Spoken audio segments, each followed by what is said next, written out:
My brothers and sisters in Jesus Christ, a small boy went to his mom and said, "Mommy, how did the human race originate?" She said, God created Adam and Eve, and they made babies, and we are all descendants from Adam and Eve. And the boy listened to the explanation and says, "Mommy, I heard a different version from Daddy. What did you hear from Daddy?" And he says, "Daddy told me that we were all monkeys years and years ago, and now gradually evolved to become like what we are today." So the mommy listened to that explanation. She didn't know for a moment what to say. And then she said, "Well, your daddy explained to you his side of the family."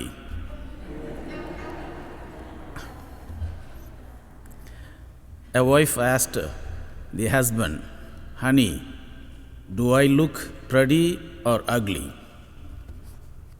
And the husband thought for a while and said, "You are both." Wife was really confused. "What do you mean?" And he says, "You are pretty ugly." My dear friends, whether we descended from the monkey or from Adam and Eve, whether we look pretty or ugly, we are all created in the image and likeness of God. And as images of God, we have to realize that God loves us so much. That is the liturgy of the Word of God today is all about. Years ago, Stanley Cooper Smith of the University of California was really curious about as to how some people are successful in their lives while other people with equal talents and opportunities fail in their lives. What is the reason? He was really curious about that. And he made a study on 1,700 people for 6 years. And the discoveries that he came up with are remarkable. And he says, the success or failure of people depend on the self-esteem that they have, self-image that people have. And if you have a positive self-esteem, self-image about yourself, you will probably succeed in what you're doing. If you have a negative self-esteem, you will probably fail in what you do.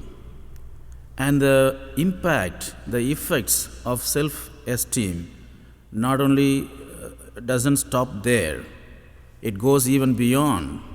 It also affects our being Christian. The impact of self-image not only impact us as professional people, but also as Christians, because our success as Christian depends on the ability to love God and our neighbor.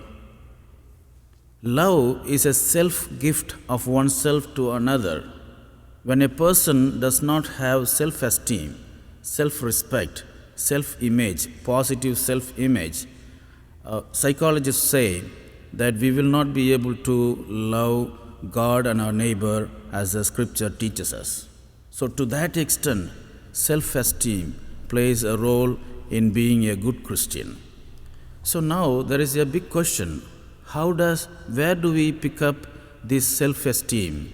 Where do we learn that we are loved, that we are lovable? Where is the source that we get this kind of impression about ourselves? And again, the discoveries made by the psychologists are surprising and sometimes shocking too. They say we begin to form our self-image from our closest circles like family, relatives, and friends. If they treat us as lovable person, if they love us, then that's when we start to form our self-image as a lovable person, as a valuable person. So this is the closest circle that decides what kind of person you are going to be.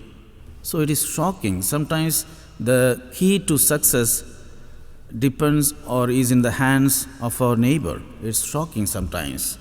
But the psychologists like Barnaro Overstreet would say in this regard, we are not only the keepers of our brothers and sisters, we are also the shapers of our brothers and sisters. And psychologist Robert Bierstead of the University of New York would say, I am not who I think I am. I am not who you think I am. I am who I think you think I am. It sounds like a play of words, but if you stop for a moment and reflect on that, it really tells you. If you want me to explain in other words, I can tell you, if you begin to treat me as a garbage, then that's how I begin to see myself. And I begin to form a negative self-image about myself. So today's gospel invites us to realize that we are images of God. We are created in the image and likeness of God. And also it reminds us that God loves us beyond our expectation. The words in today's gospel really emphasize on that. Are not 2 sparrows sold for a penny? But not one of them falls to the ground without the knowledge of the Father in heaven. What is a penny to us? It is less than a cent. And for a penny, 2 sparrows are sold. And the gospel says, God cares more than that. God cares, when God cares for those little sparrows so much, how much more God will care for us. He loved us so much that He sent His only begotten Son for our own salvation and redemption. So my dear friends, this is the greatest message that we have to take home today from the gospel, that God loves us, that we are all created in the image and likeness of God. And what is more important is that we have to let the other persons, we have to let our neighbor know that they are also the image and likeness of God. They are also created in the image and likeness of God. And we have to let them know through our actions that we love them just as God loves us beyond our expectation. So my dear friends, as we celebrate this beautiful Mass, let us ask God for the grace that we may do everything in our capacity to let the neighbor know that he or she is the image and likeness, is the image of God, and he or she is loved by God beyond our expectation. Amen.